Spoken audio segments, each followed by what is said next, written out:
আল্লাহ রাব্বুল আলামিন পৃথিবীতে মানুষকে তার খলিফা হিসেবে সৃষ্টি করেছেন। ফেরেশতাদেরকে ডেকে আল্লাহ রাব্বুল আলামিন বললেন, বিসমিল্লাহির রহমানির রহিম, وَإِذْ قَالَ رَبُّكَ لِلْمَلَائِكَةِ إِنِّي جَاعِلٌ فِي الْأَرْضِ خَلِيفَةً। যে হে নবী, আপনার রব, আপনার প্রতিপালক ফেরেশতাদেরকে বললেন যে নিশ্চয়ই আমি পৃথিবীতে আমার খলিফা বা প্রতিনিধি সৃষ্টি করব, যেই প্রতিনিধির কাজ হবে পৃথিবীতে আমার বিধান বাস্তবায়ন করা। আমি যেভাবে তাদেরকে বলি সেভাবে তারা চলবে, তাদের জীবনকে সেভাবে পরিচালিত করবে। এটা হলো খলিফার কাজ। তখন ফেরেশতারা আল্লাহ রাব্বুল আলামিনকে বললেন, قالوا أتجعل فيها من يفسد فيها ويسفك الدماء ونحن نسبح بحمدك ونقدس لك। ফেরেশতারা বললেন, হে আমাদের রব, হে আমাদের আল্লাহ, আপনি কেন পৃথিবীতে আপনি এমন কিছু মানুষকে সৃষ্টি করতে চাইছেন যারা পৃথিবীতে গিয়ে ফিতনা ফাসাদ তৈরি করবে। মানুষ সৃষ্টির আগে আল্লাহ রাব্বুল আলামিন পৃথিবীতে জিনদেরকে পাঠিয়েছিলেন এই পৃথিবী আবাদ করার জন্য। জিনেরা পরস্পর মারামারি, কাটাকাটি, ফিতনা ফাসাদের মধ্যে লিপ্ত হয়ে যাওয়ার পর আল্লাহ রাব্বুল আলামিন তাদেরকে উঠিয়ে নেন পৃথিবী থেকে। এরপর আল্লাহ রাব্বুল আলামিন ফেরেশতাদেরকে বললেন, আমি মানুষ সৃষ্টি করব। ফেরেশতারা বললেন, হে আল্লাহ, তারা তো আগের সেই জিনদের মতোই করবে গিয়ে। তখন আল্লাহ রাব্বুল আলামিন তিনি বললেন যে আমি যতটা জানি তোমরা ততটুকু জানো না। আল্লাহ রাব্বুল আলামিন হযরত আদম আলাইহিস সালামকে সৃষ্টি করলেন, পৃথিবীতে পাঠালেন তাকে। আদম আলাইহিস সালাম তার সময় থেকেই তার সন্তানেরা পৃথিবীতে মারামারি কাটাকাটিতে লিপ্ত হয়ে গেল। কোরআন মাজিদে এই বর্ণনা এসেছে। এরপর মানুষেরা যখন হযরত আদম আলাইহিস সালামের দেখানো দিনের উপর চলছিল, আদম আলাইহিস সালামের ইন্তেকালের পর পৃথিবীতে একটা সময় মূর্তি পূজার সয়লাভ হয়ে গেল। মানুষ আল্লাহ রাব্বুল আলামিনের ইবাদত বাদ দিয়ে আল্লাহ তাআলাকে ভুলে গিয়ে মূর্তি পূজায়, বিভিন্ন ধরনের শয়তানের পূজায় তারা লিপ্ত হয়ে গিয়েছিল। তখন আল্লাহ রাব্বুল আলামিন পৃথিবীর সর্বপ্রথম রাসূল হযরত নূহ আলাইহিস সালামকে তিনি পাঠিয়েছেন। শয়তান যখন এই মূর্তি পূজার মাধ্যমে মানুষের মস্তিষ্ক দখল করে ফেলেছিল, তখন আল্লাহ রাব্বুল আলামিন হযরত নূহ আলাইহিস সালামকে দাওয়াত দেওয়ার জন্য পাঠালেন, তাওহীদের দাওয়াত। কিন্তু সেই সময়টা মানুষের মগজ, মস্তিষ্ক, তাদের মন, তাদের হৃদয় পুরোটাই জুড়ে ছিল মূর্তির ইবাদত, পুরোটাই জুড়ে ছিল শয়তানের প্রভাব। এজন্য মানুষরা নবীদের দাওয়াতকে বিশ্বাস করত না। নবীদের দাওয়াতকে যেন মানুষরা বিশ্বাস করে, এজন্য আল্লাহ রাব্বুল আলামিন নবীদেরকে কিছু বিশেষ বৈশিষ্ট্য দান করেছিলেন, কিছু অলৌকিক ঘটনা, যে ঘটনার কোনো বাস্তব ব্যাখ্যা পাওয়া যায় না, এমন কিছু বিষয় আল্লাহ রাব্বুল আলামিন নবীদেরকে দিয়েছিলেন। পবিত্র কোরআন মাজিদে এগুলোকে আয়াত বলা হয়েছে, আমরা এগুলোকে মুজিজা হিসেবে চিনি। প্রত্যেক নবী রাসূলকে আল্লাহ রাব্বুল আলামিন যাদের উম্মতরা তাদের কথা শুনতো না, বিশ্বাস করতো না, এবং উম্মতরা নবীদেরকে চ্যালেঞ্জ জানাতো যে আপনি যদি সত্য রাসূল হয়ে থাকেন তাহলে আপনি এটা করে দেখান, ওইটা করে দেখান। এভাবে উম্মতরা নবীদের কাছ থেকে মুজিজা দেখতে চাইতো। আল্লাহ রাব্বুল আলামিন তার ফয়সালা অনুযায়ী তিনি উম্মতদেরকে নবীদের মাধ্যমে মুজিজা দেখাতেন। হযরত নূহ আলাইহিস সালামের সময় আল্লাহ তাআলা প্লাবন দিলেন। সেই প্লাবনে, সেই মহা বন্যায় বেঁচে থাকার জন্য আল্লাহ রাব্বুল আলামিন নূহ আলাইহিস সালামকে নৌকা বানানো শিখিয়ে দিলেন, যে নৌকা পৃথিবীতে আগে কখনো ছিল না। আল্লাহ রাব্বুল আলামিন নূহ আলাইহিস সালামকে দিয়ে সেই নৌকা বানানো শিখালেন। এটাই ছিল তার মুজিজা। এরপর হযরত সালেহ আলাইহিস সালামকে আল্লাহ রাব্বুল আলামিন তার কওমের কাছে পাঠালেন দাওয়াত দেওয়ার জন্য। তার কওম বলল, তুমি যদি সত্যি রাসূল হয়ে থাকো তাহলে আমাদেরকে একটা মুজিজা দেখাও। আল্লাহ রাব্বুল আলামিন মুজিজা হিসেবে হযরত সালেহ আলাইহিস সালামকে একটা উট দিলেন, যেই উটটা পাহাড় ভেঙে পাহাড় থেকে বের হয়েছিল। সেই উট হযরত ইব্রাহিম আলাইহিস সালামকে মুজিজা হিসেবে আল্লাহ তাআলা অনেক কিছু দিয়েছেন। তার মধ্যে অন্যতম হলো কুলনা ইয়া নারু কুনি বারদান ওয়া সালামান আলা ইব্রাহিম। আল্লাহ তাআলা আগুনকে ডেকে বললেন, হে আগুন, তুমি আমার ইব্রাহিমের উপর সালাম হয়ে যাও, শান্তি হয়ে যাও। ইব্রাহিম আলাইহিস সালামকে আগুনে ফেলে দেয়া হলো, কিন্তু তিনি সেখানে পুড়লেন না, বরং শান্তিতেই তিনি সেখানে ছিলেন। এটাই ছিল তার মুজিজা। এরপর আমরা জানি হযরত মূসা আলাইহিস সালামের ঘটনা। ওনাকে পাঠালেন ফেরাউনের কাছে। আল্লাহ রাব্বুল আলামিন জানেন যে ফেরাউন কখনো তাকে বিশ্বাস করবে না। সে সময় জাদুর অনেক বেশি প্রভাব ছিল, অনেক বেশি প্রচলন ছিল। মানুষ জাদুকে অনেক বেশি ভয় পেত, বিশ্বাস করত। আল্লাহ রাব্বুল আলামিন হযরত মূসা আলাইহিস সালামকে ডেকে বললেন যে, হে মূসা, তোমার হাতের মধ্যে কি? মূসা আলাইহিস সালাম বললেন, ক্বালা হিয়া আসায়, এটা হলো আমার লাঠি। লাঠি দিয়ে কি করি? আতাওয়াক্কাউ আলাইহা ওয়া আহুশু বিহা আলা গনামি ওয়া লিয়া ফিহা মাআরিবু উখরা। এটা দিয়ে আমি এটাতে ভর দিয়ে হাঁটি, গাছের পাতা পেড়ে পশুকে খাওয়াই, এছাড়াও অন্যান্য কাজ আমি এই লাঠিটা দিয়ে করি। আল্লাহ রাব্বুল আলামিন বললেন, ফালকিহা ইয়া মূসা, হে মূসা, তুমি এটা নিক্ষেপ করো মাটিতে। মূসা আলাইহিস সালাম নিক্ষেপ করলেন সেটা মাটিতে। অন্য আয়াত আল্লাহ রাব্বুল আলামিন বলছেন, কান্নাহা জান্নুন ওয়াল্লা মুদবিরু ওয়া লাম ইউআদ। লাঠিটা সাপ হয়ে গেল। আল্লাহ রাব্বুল আলামিন মূসা আলাইহিস সালামকে এই মুজিজার মাধ্যমে ফেরাউনের যত জাদুকর ছিল তারা সবাই মূসা আলাইহিস সালামের এই জাদুর কাছে পরাজিত হলো, মুজিজার কাছে পরাজিত হলো। আল্লাহ রাব্বুল আলামিন বললেন, ফাউলকিয়া সাহারাতু সাজিদিন ক্বালু আমান্না বিরাব্বিল আলামিন। হযরত মূসা আলাইহিস সালামের এই মুজিজা দেখে যত জাদুকর সেই মাঠে উপস্থিত ছিল সবাই সাজদায় পড়ে গেল এবং তারা সবাই সমস্বরে বলল, আমান্না বিরাব্বিল আলামিন রব্বি মূসা ওয়া হারুন। আমরা ঈমান গ্রহণ করলাম সেই রবের প্রতি যিনি বিশ্বজাহানের প্রতিপালক এবং যিনি হযরত মূসা আলাইহিস সালাম এবং হারুন আলাইহিস সালামের রব। আমরা সেই রবের প্রতি ঈমান আনলাম। তাহলে এই মুজিজার মাধ্যমে আল্লাহ রাব্বুল আলামিন অবিশ্বাসী উম্মতকে তিনি কি করলেন? বিশ্বাসী বানানোর জন্য, নবীদেরকে সহযোগিতা করার জন্য মুজিজা দিলেন। হযরত ঈসা আলাইহিস সালামের সময় চিকিৎসা বিজ্ঞানের অনেক প্রভাব ছিল, অনেক গুরুত্ব ছিল এই বিষয়টার। এই জন্য আল্লাহ রাব্বুল আলামিন হযরত ঈসা আলাইহিস সালামকে তিনি চিকিৎসা বিজ্ঞানের অন্যতম গুরুত্বপূর্ণ একটি মুজিজা তিনি দান করলেন। তিনি কুষ্ঠ রোগকে ভালো করার ক্ষমতা আল্লাহ রাব্বুল আলামিন তাকে দিয়েছেন। এবং হযরত ঈসা আলাইহিস সালাম তিনি যখন কোনো মাটি দিয়ে কোনো কিছু, কোনো পাখির আকৃতি দিতেন, সেখানে ফু দিলে সেই পাখিটা জীবন্ত পাখি হয়ে সেটা উড়ে চলে যেত। এটা ছিল হযরত ঈসা আলাইহিস সালামের মুজিজা।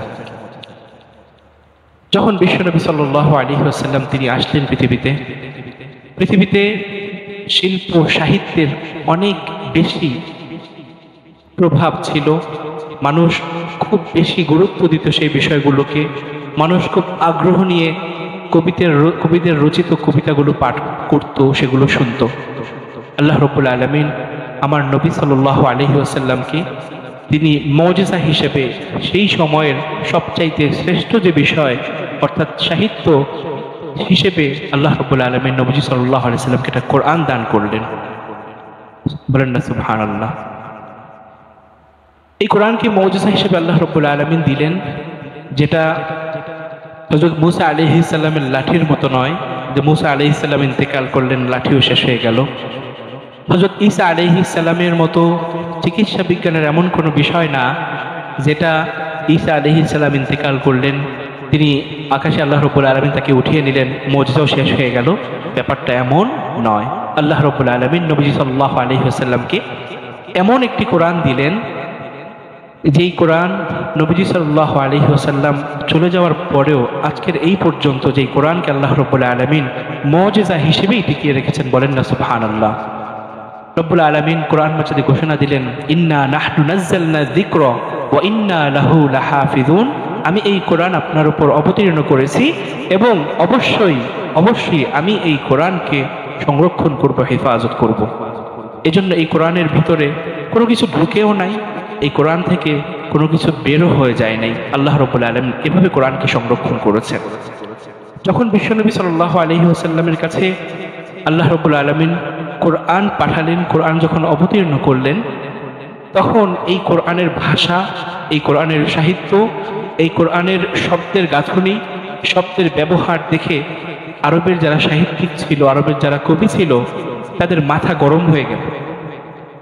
তারা বুঝতেই পারলো না যে এমন একটা সাহিত্য, এমন একটা গ্রন্থ, এমন একটা কিতাব কিভাবে এমন একজন মানুষ বলতে পারে যে মানুষটা পৃথিবীতে কখনোই কারো কাছে কোনো কিছু শিখে নাই। বলেন না সুবহানাল্লাহ। আল্লাহ রাব্বুল আলামিন এই কোরআন দিয়ে তাদের মাথা একেবারে হয়রান করে দিলেন, তাদেরকে অস্থির করে দিলেন এই কোরআন দিয়ে। বিশ্বনবী সাল্লাল্লাহু আলাইহি ওয়াসাল্লাম যখন এই কোরআন তাদের সামনে তেলাওয়াত করতেন, তখন তারা বলতো, ওয়াইদা তুতলা আলাইহিম আয়াতুনা ক্বালু ক্বাদ সামি'না লাউ নাশাউ লাকুলনা মিসলা হাদা ইন হাদা ইল্লা আসাতিরুল আউয়ালিন।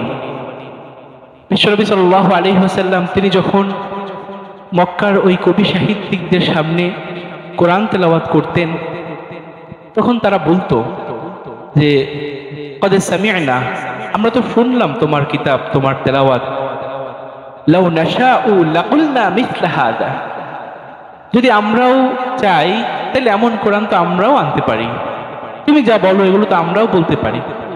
আল্লাহ রাব্বুল আলামিন নবী সাল্লাল্লাহু আলাইহি ওয়াসাল্লামকে সান্ত্বনা দেওয়ার জন্য আদ জাতি, সামুদ জাতির ঘটনা তিনি কোরআন মাজিদে নবীজিকে শোনাতেন। নাহনু নাকুসু আলাইকা আহসানাল কসস, ইউসুফ আলাইহিস সালামের ঘটনা আল্লাহ রাব্বুল আলামিন নবীজিকে শোনাতেন। নবী সাল্লাল্লাহু আলাইহি ওয়াসাল্লাম সাহাবায়ে কেরামকে এই ঘটনাগুলো শোনাতেন। তখন তারা এগুলো শুনে তারা বলতো যে লাউ নাশাউ লাকুলনা মিসলা হাযা, হে মুহাম্মদ তুমি যেই কোরআন তেলাওয়াত করছো, আমরা যদি চাই তাহলে আমরাও এমন কোরআন বানাতে পারবো। তখন আল্লাহ রাব্বুল আলামিন তিনি সূরা বনী ইসরাঈলের মধ্যে আয়াত অবতীর্ণ করলেন যে কুল লা ইন ইজতামাআতিল ইনসু ওয়াল জিন্নু আলা আন ইয়াতু বিমিসলি হাযাল কুরআন লা ইয়াতুনা বিমিসলিহি ওয়ালাউ কানা বা'দুহুম লিবা'দিন যাহিরা। রব্বুল আলামিন বললেন, এই পৃথিবীর মধ্যে যত মানুষ আছে, যত জিন আছে, সবাই মিলেও যদি চেষ্টা করো তোমরা এই কোরআনের মতো একটা কোরআন নিয়ে আসতে, লা ইয়াতুনা বিমিসলিহি, তারা কেউ সবাই মিলেও যদি এটা চেষ্টা করে তাহলেও তারা পারবে না। ওয়ালাউ কানা বা'দুহুম লিবা'দিন যাহিরা, একে অপরকে যতই সহযোগিতা করুক এই কোরআনের মতো তারা কোরআন আনতে পারবে না। কোরআন মাজিদের প্রথম চ্যালেঞ্জ আল্লাহ রাব্বুল আলামিন তাদেরকে বললেন যে তোমরা যেহেতু বলছো যে লাউ নাশাউ লাকুলনা মিসলা হাযা, যে আমরাও যদি চাই তাহলে মুহাম্মদের মতো আমরাও পারি এমন কোরআন বলতে। আল্লাহ রাব্বুল আলামিন বললেন ঠিক আছে, নিয়ে আসো। সূরা বনী ইসরাঈলের মধ্যে আয়াতটা আল্লাহ রাব্বুল আলামিন বললেন, তোমরা যদি পারো তাহলে শুধু তোমরা মানুষ না, শুধু আরবের তোমরা কবি সাহিত্যিক তারা না, এবং এই পৃথিবীর মধ্যে যত মানুষ আছে, যত জিন আছে, আমরা তো জানি মানুষের চেয়ে জিনের ক্ষমতা বেশি। এজন্য আল্লাহ রাব্বুল আলামিন বললেন লা ইন ইজতামাআতিল ইনসু ওয়াল জিন, শুধু মানুষ না বরং যদি জিন আছে তারা সবাই মিলেও যদি চেষ্টা করো, লা ইয়াতুনা বিমিসলিহি, কেউ পারবে না। আল্লাহ রাব্বুল আলামিন প্রথম চ্যালেঞ্জ দিলেন কোরআনের। তারা কি পেরেছিল? তারা পারল না। তারা যদি পারত তাহলে এটা তারা নিয়ে আসতো। তারা যদি এটা পারত নবীজিকে মিথ্যা প্রমাণ করার জন্য, তাহলে পারত, এটা নিয়ে আসতো তারা। এটা তারা করতে পারে নাই। এর ফলে নবীজির সাথে, নবীজি তাদের অনেক আত্মীয়, অনেক কাছের মানুষ ছিল বিশ্বনবী সাল্লাল্লাহু আলাইহি ওয়াসাল্লাম। মক্কার সবার প্রিয় মানুষ ছিলেন নবীজি সাল্লাল্লাহু আলাইহি ওয়াসাল্লাম। নবীজির সাথে কারো সম্পর্ক খারাপ হতো না। তারা একটা কোরআন নিয়ে আসতো, এসে বলতো হে মুহাম্মদ নাও তোমার মতো কোরআন, সুতরাং তুমি এই তাওহীদের দাওয়াত আমাদেরকে দিও না। তারা পারে নাই সেটা। তারা এটা না করে, না পারার কারণে নবীজিকে নির্যাতন করেছে, নবীজির সাথে সম্পর্ক বিচ্ছিন্ন করেছে। যারা ঈমান গ্রহণ করেছিল তাদেরকে মেরে নির্যাতন করে দেশ থেকে বের করে দিয়েছে। নবীজি সাল্লাল্লাহু আলাইহি ওয়াসাল্লাম এবং সাহাবায়ে কেরামকে বয়কট করে তারা শিয়াবে আবু তালিবের মধ্যে আটকে রেখেছে। নবীজির সাথে কেনা বেচা বিবাহ এগুলো কিছুই তারা করতো না, এগুলো সব বাদ দিয়ে দিয়েছিল। এরপর যখন নবীজি সাল্লাল্লাহু আলাইহি ওয়াসাল্লাম তারা ফেরাতে পারছে না, নবীজিকে মেরে ফেলার তারা চক্রান্ত করেছিল, নবীজিকে দেশ থেকে বের করে দেওয়ার চক্রান্ত করেছিল, নবীজিকে বন্দী করার চক্রান্ত করেছিল। যদি তারা কোরআনের মতো একটি কিতাব রচনা করতে পারত, তাহলে এত সব কিছুই তাদের করা দরকার ছিল না। বদর হতো না, উহুদ হতো না, খন্দক হতো না, মক্কা বিজয়ে হুনাইনের যুদ্ধ হতো না, কিছুই হতো না যদি তারা এটা পারত। এরপর নবীজি সাল্লাল্লাহু আলাইহি ওয়াসাল্লাম এরপর কোরআন অবতীর্ণ হচ্ছে, তারপরেও তারা সেই কোরআন পড়ছে না, সেই কোরআনের উপর বিশ্বাস করছে না। তারা বলছে ইন হাদা ইল্লা আসাতিরুল আউয়ালিন। মুহাম্মদ সাল্লাল্লাহু আলাইহি ওয়াসাল্লাম তিনি যেই কোরআন তোমাদেরকে শোনাচ্ছে এটা তো কোরআন না, এটা কি? এটা তো গল্প, এটা পূর্ববর্তী মানুষদের কিচ্ছা কাহিনী, এটা আমরাও পারি। আল্লাহ রাব্বুল আলামিন কোরআন মাজিদের দ্বিতীয় চ্যালেঞ্জটা তিনি দিলেন তাদেরকে। আল্লাহ রাব্বুল আলামিন বললেন আম ইয়াকুলুনা ইফতারাহ। তারা বলে যে মুহাম্মদ সাল্লাল্লাহু আলাইহি ওয়াসাল্লাম এই কোরআনটা নিজ থেকে বানিয়ে বানিয়ে বলছেন। আল্লাহ রাব্বুল আলামিন তাদের এই কথাই তিনি নকল করলেন, আম ইয়াকুলুনা ইফতারাহ। হে নবী, তারা কি আপনাকে বলে যে আপনি কোরআনটা বানিয়ে বানিয়ে তৈরি করছেন, নিজের থেকে বলছেন এটা ওহী না? ঠিক আছে, কুল আপনি বলে দেন তাদেরকে ফাতু বিআশরি সুওয়ারিন মিথলিহি মুফতারিয়াত ওয়াদউ মান ইসতাতা'তুম মিন দুনিল্লাহি ইন কুনতুম সাদিকিন।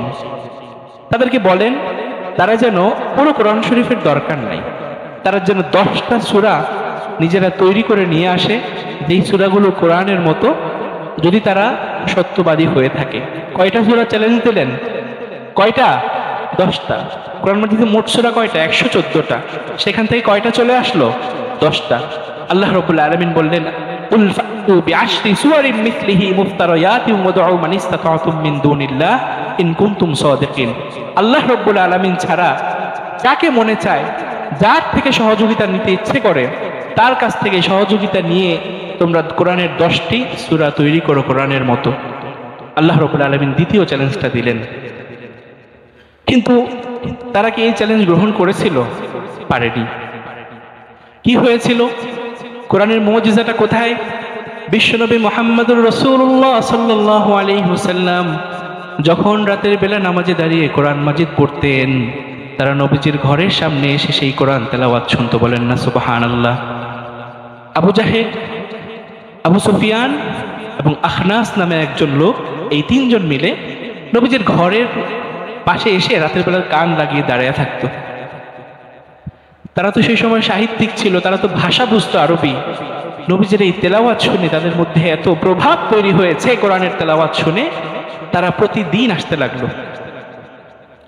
দিনের বেলা যখন তারা তাদের মানুষদের সামনে দাঁড়ায়, সেখানে তারা বলে যে তোমরা মুহাম্মদের কোরআন শুনো না। ওয়াকালা আল্লাযীনা কাফারু লা তাসমাউ লিহাযাল কুরআন।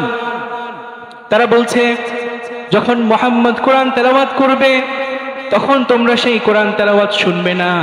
ওয়ালগাউ ফীহি লাআল্লাকুম তাগলিবুন। বরং নবীজি যখন কোরআন তেলাওয়াত করবে তখন তোমরা চিৎকার চেঁচামেচি করবে। কেন? যেন এই কোরআনের আওয়াজ অন্য মানুষ শুনতে না পারে। বলেন না সুবহানাল্লাহ। কোরআনের তাফসীরটা এমন, কেউ যদি শুনে সে ঈমান গ্রহণ করে ফেলবে, এই ভয়ে তারা কি করলো? তারা দিনের বেলা বলতে থাকে এটা যে ওয়াকালা আল্লাযীনা কাফারু লা তাসমাউ লিহাযাল কুরআন। জনসম্মুখে তারা ভাষণ দেয় মুহাম্মদ সাল্লাল্লাহু আলাইহি ওয়াসাল্লামের বিরুদ্ধে। ও আমার ভাইয়েরা শোনো, মুহাম্মদ যখন কোরআন তেলাওয়াত করবে তখন সেই তেলাওয়াত তোমরা শুনবে না। কিন্তু যখন রাত হয় তখন তাদের দৃশ্যটা পাল্টায় যায়। যারা এই বক্তব্য দিচ্ছে তারা গিয়ে নবীজি সাল্লাল্লাহু আলাইহি ওয়াসাল্লামের ঘরের সামনে দাঁড়িয়ে থাকে নবীজির তেলাওয়াত শোনার জন্য। একদিন এই 3 জন 3 জনকে দেখে ফেলেছে। এরপর বলছে যে তুমি তো রাতে দিনের বেলা বললা কেউ যেন কোরআন না শুনে, তুমি তো শুনতেছো। বললো ভাই ভুল হয়ে গেছে, আর আসবো না। এর পরের রাতেও তারা গিয়েছে, পরের রাতেও 3 জন 3 জনকে দেখে ফেলেছে। এভাবে চলতে থাকে। এরপর আবু সুফিয়ান আল্লাহ রাব্বুল আলামিন তাকে ঈমান গ্রহণের তৌফিক দান করেছিলেন। তো এটা ছিল নবী সাল্লাল্লাহু আলাইহি ওয়াসাল্লাম এবং কোরআন মাজিদ তেলাওয়াতের প্রভাব।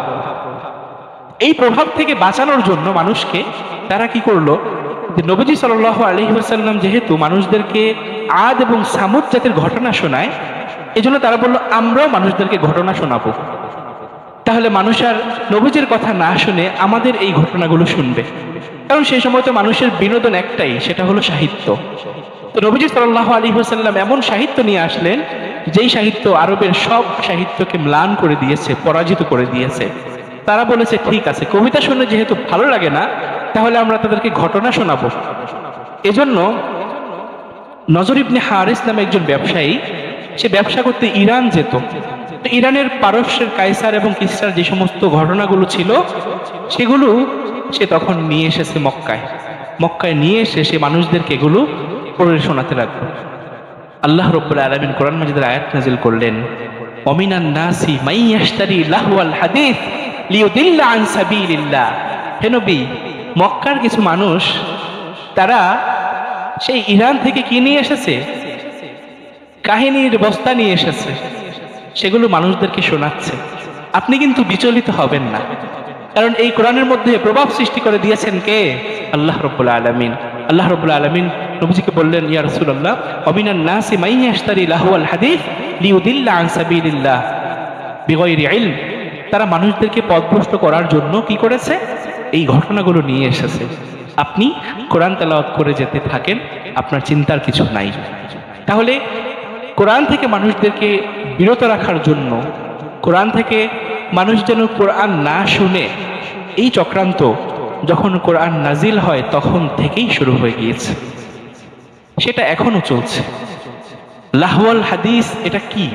কোরআন মাজিদের এই লাহওয়াল হাদিসের ব্যাখ্যায় হযরত আব্দুল্লাহ ইবনে মাসউদ রাদিয়াল্লাহু আনহু এবং হযরত হাসান বসরি রাহমাতুল্লাহি আলাইহি ওনারা বলেছেন, লাহওয়াল হাদিস মানে হলো গান।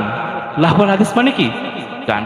অন্য একটি বর্ণনা এসেছে, তারা ইরান থেকে একটা নাচ করতে পারে এমন একজন দাসী তারা কিনে নিয়ে এসেছিল। সেই দাসী নাচানাচি করতো, সব মানুষ সেখানে দেখতো, তারা যেন কোরআন শুনতে না পারে। লা তাসমাউ লিহাদাল কুরআন ওয়ালগাউ ফীহি লাআল্লাকুম তাগলিবুন। যখন কোরআন তেলাওয়াত হতো তখন তারা এদিকে নাচের ব্যবস্থা করে দিয়েছিল। এই পরিস্থিতি এখনো আছে কিনা? এখন আমাদের কাছে ইউটিউব আছে, তাই না? আপনি দেখবেন যে আপনাকে এই কোরআন থেকে বিরত রাখার জন্য তারা কত রকমের চেষ্টা করছে। আপনি যদি বিষয়টা দেখেন, আপনি যদি দেখেন যে এই ইউটিউবে এখানে তো কোটি কোটি ভিডিও আছে, এখানে কতটা গানের ভিডিও আছে আর কতটা কোরআন মাজিদ তেলাওয়াতের ভিডিও আছে। একটা গান এটা কতজন মানুষ দেখে, আর একটা কোরআন তেলাওয়াতের ভিডিও এটা কতজন মানুষ দেখে।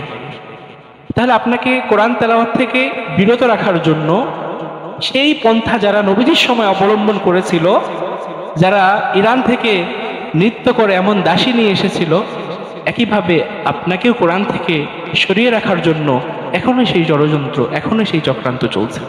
সবার একটাই চেষ্টা, কেউ যেন কোরআন না শুনে। সবার একটাই চেষ্টা, কেউ যেন কোরআন না শুনে। তারা যেমন দিনের বেলা মানুষের মাঝে এই বক্তব্য দিয়ে রাতের বেলা নবীজির তেলাওয়াত শুনতো, একইভাবে এখনো মানুষ আপনাকে আমাকে তারা কোরআন থেকে বিরত রেখে নিজেরা সেই কোরআন নিয়ে গবেষণা করছে, তারা উন্নতির শিখরে পৌঁছে যাচ্ছে। এটা হলো কোরআন থেকে মানুষকে বিরত রাখার পদ্ধতি। তখনও যেমন ছিল এখনো তেমন রয়েছে, এজন্য সতর্ক থাকা দরকার। এরপর বিশ্বনবী সাল্লাল্লাহু আলাইহি ওয়াসাল্লাম কোরআন তেলাওয়াত করে যাচ্ছেন, মানুষরা ঈমান গ্রহণ করছে। তারা একই ধরনের কথা বলতে থাকে যে এই কোরআন এটা তো মুহাম্মদের বানানো তৈরি। আল্লাহ রাব্বুল আলামিন কোরআন মাজিদের শেষ চ্যালেঞ্জটা তাদেরকে দিলেন যে তোমরা যদি বলে থাকো এই কোরআন মুহাম্মদ সাল্লাল্লাহু আলাইহি ওয়াসাল্লাম তিনি বানাচ্ছেন, তাহলে তোমরাও এমন একটি কোরআনের মতো একটি সূরা বানায় নিয়ে আসো। কয়টা সূরা? কয়টা সূরা? রব্বুল আলামিন বলছেন আম ইয়াকুলুনা ইফতারা, তারা বলছে বিশ্বনবী সাল্লাল্লাহু আলাইহি ওয়াসাল্লাম কোরআন বানান, বানিয়ে বানিয়ে কোরআন বলেন। হে নবী আপনি বলে দেন ফাতু বিসূরাতিন মিসলিহি, ফাতু বিসূরাতিন মিসলিহি ওয়াদউ মান ইসতাতা'তুম মিন দুনিল্লাহি ইন কুনতুম সাদিকিন। যদি এই কোরআনের ব্যাপারে কারো কোনো সন্দেহ থাকে, এখনো 2বার চ্যালেঞ্জ দেওয়া হয়েছে, সেই চ্যালেঞ্জ কেউ নিতে পারে নাই। আরেকবার সর্বশেষ চ্যালেঞ্জ দেয়া হলো, তোমরা যদি এই কোরআনকে বিশ্বাস না করো তাহলে এই কোরআনের মতো একটি সূরা তোমরা তৈরি করে নিয়ে আসো। কয়টা সূরা? কয়টা সূরা? প্রথমে ছিল কয়টা? 114টা। কয়টা ছিল? 114টা। 114 থেকে কয়টায় আসলো? 10টা। বিআশরি সূরারিন মিসলি, 10টা সূরা নিয়ে আসো। এরপর আল্লাহ রাব্বুল আলামিন শেষ বললেন একটা সূরা নিয়ে আসো। কয়টা সূরা? একটা সূরা নিয়ে আসো। অন্য আয়াত আল্লাহ রাব্বুল আলামিন বলেছেন সূরা বাকারার মধ্যে, ওয়া ইন কুনতুম ফি রাইবিন মিম্মা নাযালনা আলা আবদিনা, আমি আমার বান্দা মুহাম্মদুর রাসূলুল্লাহ সাল্লাল্লাহু আলাইহি ওয়াসাল্লামের উপর যেই কোরআন অবতীর্ণ করেছি, এটা নিয়ে তোমাদের কারো যদি কোনো সন্দেহ থাকে তাহলে কি করো? ইন কুনতুম ফি রাইবিন মিম্মা নাযালনা আলা আবদিনা ফাতু বিসূরাতিন মিসলিহি, কয়টা সূরা নিয়ে আসো? একটা সূরা নিয়ে আসো। পেরেছে এ পর্যন্ত? পারে নাই। সাবা মুআল্লাকাত ছিল আরবে, যে সেখানে মেলা হতো, ওই মেলায় সবচাইতে শ্রেষ্ঠ যে 7টা কবিতা নির্বাচিত হতো, ওই 7টা কবিতাকে তারা কাবার দেয়ালে ঝুলিয়ে দিত। এজন্য এগুলোকে বলা হতো আসসাবাউল মুআল্লাকাত, 7টি ঝুলানো কবিতা, শ্রেষ্ঠ 7টি ঝুলানো কবিতা। এই সাবাউল মুআল্লাকাতের একজন কবি, তাকে যখন বলা হলো যে তুমি তো সাবুল মুআল্লাকাতের একজন শ্রেষ্ঠ কবি, তাহলে তুমি একটা কোরআন নিয়ে আসো, একটা সূরা তৈরি করো। এখন তো চ্যালেঞ্জটা কমে গেল, তাই না? সহজ হয়ে গেল। আর একটা সূরা, তুমি একটা সূরা নিয়ে আসো, একটা সূরা তুমি তৈরি করো।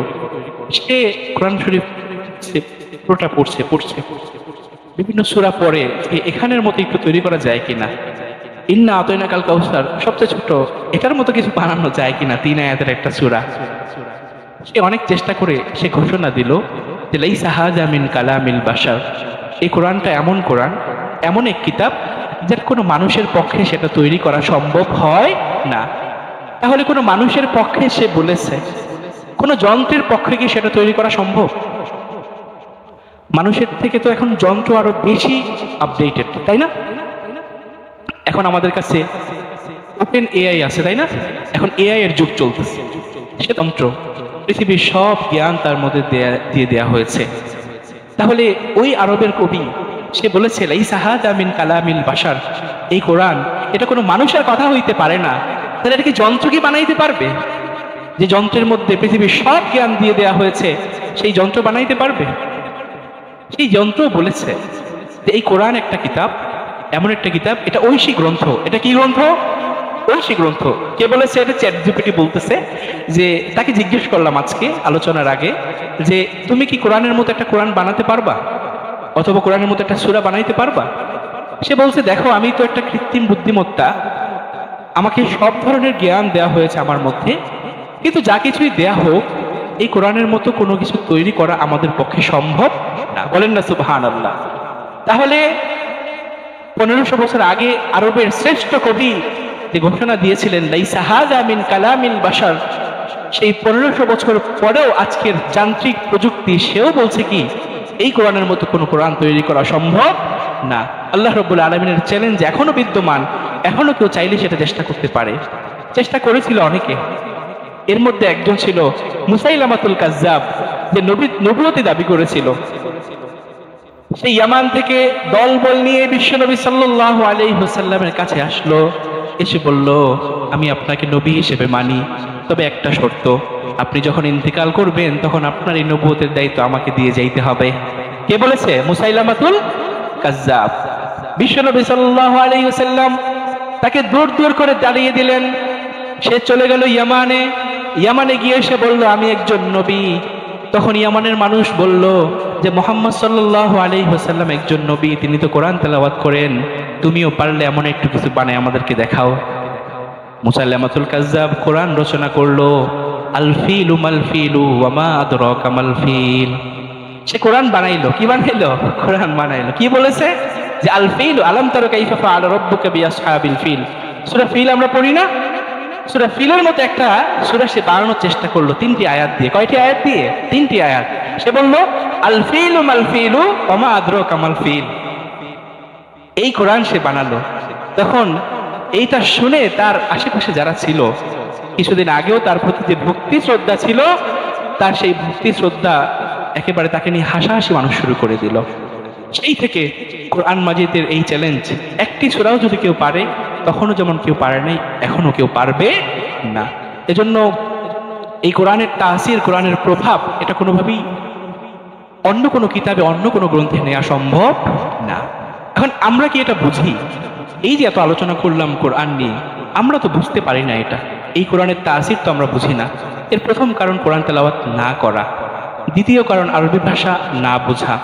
তো আপনি দেখেন যে বাংলা ভাষায় একটা কবিতা, এই কবিতাটা যদি নজরুল পড়ে, তাহলে কবিতাটা যদি উচ্চ মার্গের সাহিত্য দিয়ে হয়, তাহলে তার সে যে বিষয়টা বুঝতে পারবে, আমি যদি পড়ি, আপনি যদি পড়েন, তাহলে কি সেটা বুঝতে পারবো আমরা? সেটা সম্ভব না। এজন্য আমরা এখানে দলিল উপস্থাপন করছি যে সেই সময়ের যারা শ্রেষ্ঠ সাহিত্য ছিল, তারা বলছে যে লাইসা হাযা মিন কালামিল বাশার, এটা কোনো মানুষের পক্ষে বানানো সম্ভব না। এজন্য কোরআনের প্রভাব কি? আল্লাহ রাব্বুল আলামিন বলছেন, লাউ আনজালনা হাযাল কুরআন আলা জাবালিন লারাআইতাহু খাশিআম মুতাসাদ্দিআম মিন খাশিয়াতিল্লাহ। হে নবী, এই কোরআন যদি আমি কোনো পাহাড়ের উপর অবতীর্ণ করি, তাহলে এই কোরআনের ভার এমন, এই কোরআনের প্রভাব এমন, ওই পাহাড়টা চূর্ণ বিচূর্ণ হয়ে যাবে। কোনো পাহাড়ের সক্ষমতা নাই, কোনো পাহাড়ের ক্ষমতা নাই যে পাহাড় কোরআন শরীফের প্রভাব গ্রহণ করতে পারবে, কোরআন শরীফের তাসির গ্রহণ করতে পারবে। এজন্য আল্লাহ রাব্বুল আলামিন বলছেন, ইন্না সানুলকি আলাইকা কাওলান সাকিলা। হে নবী, আমি আপনার উপর এমন একটি কিতাব নাজিল করছি, এমন একটি কথা আপনার উপর আমি অবতীর্ণ করছি, যেই কথাটা খুবই ভারী, যেই কথাটা খুবই গুরুত্বপূর্ণ। এজন্য এই কোরআনকে, এই তাসির বোঝার জন্য আমার মধ্যে যত খারাপই আছে, যত মন্দ আছে আমার মধ্যে, এই মন্দ দূর হবে কিসের মাধ্যমে? কোরআন তেলাওয়াতের মাধ্যমে, কোরআন শোনার মাধ্যমে, তেলাওয়াত শোনার মাধ্যমে আল্লাহ রাব্বুল আলামিন আমাদের এই অন্তরকে সাফ করে দিবেন। এজন্য আজকের গবেষণা বলছে যে কোনো একজন মানুষ যখন কোরআন শুনে, অথবা কোনো একজন মানুষ যখন কোরআন পড়ে, তখন তার মস্তিষ্কের মধ্যে আল্লাহ রাব্বুল আলামিন আলফা ওয়েভ তৈরি করে দেন। আলফা ওয়েভ কি? সাধারণভাবে একজন মেধাবী মানুষ কোনো কিছু পড়ে শেষ করতে যদি তার 10 মিনিট লাগে, তাহলে আলফা ওয়েভ সৃষ্টি হইলে সেই বিষয়টা মুখস্থ করতে, সেই বিষয়টা পড়তে তার সময় লাগে 2 মিনিট। কয় মিনিট?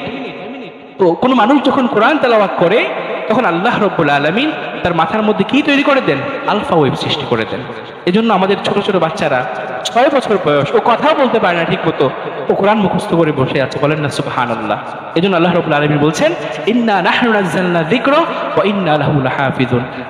আমি এই কোরআনকে অবতীর্ণ করেছি, এই কোরআনকে আমি কি করব? হেফাজত করব। এজন্য সম্মানিত হাজিরিন, আসুন আমরা কোরআন তেলাওয়াত করি, আমরা কোরআন মাজিদ তেলাওয়াত শুনি। আল্লাহ রাব্বুল হাদিসে নবীজি সাল্লাল্লাহু আলাইহি ওয়াসাল্লাম বলেছেন যে খায়রুকুম মান তাআল্লামাল কুরআন ওয়া আল্লামা। আপনারা সবাই জানেন এই হাদিস, যে ব্যক্তি কোরআন তেলাওয়াত করে, কোরআন শিখে এবং যে ব্যক্তি শেখায়, তারা সর্বশ্রেষ্ঠ মানুষ। সর্বশ্রেষ্ঠ মানুষ কেন? মস্তিষ্কের দিক থেকে তারা অন্য মানুষের চেয়ে বেশি উন্নত, বলেন না সুবহানাল্লাহ। সম্মানিত হাজিরিন, আমরা বেশি বেশি কোরআন তেলাওয়াত করব। আল্লাহ রাব্বুল আলামিন আমাদের জীবনকে কোরআনের মাধ্যমে আলোকিত করার তৌফিক দান করুন, আমিন। আসসালামু আলাইকুম ওয়া রাহমাতুল্লাহি ওয়া বারাকাতুহু। সম্মানিত হাজিরিন, আগামীকাল শনিবার ইনশাআল্লাহ আমাদের দারুন নাজাত মাদ্রাসা মসজিদে তালিমি জলসা হবে মাগরিবের পর। সবাইকে সেখানে উপস্থিত হওয়ার জন্য দাওয়াত দিচ্ছি। যারা 4 রাকাত সুন্নাত পড়েননি, 4 রাকাত সুন্নাত পড়েন।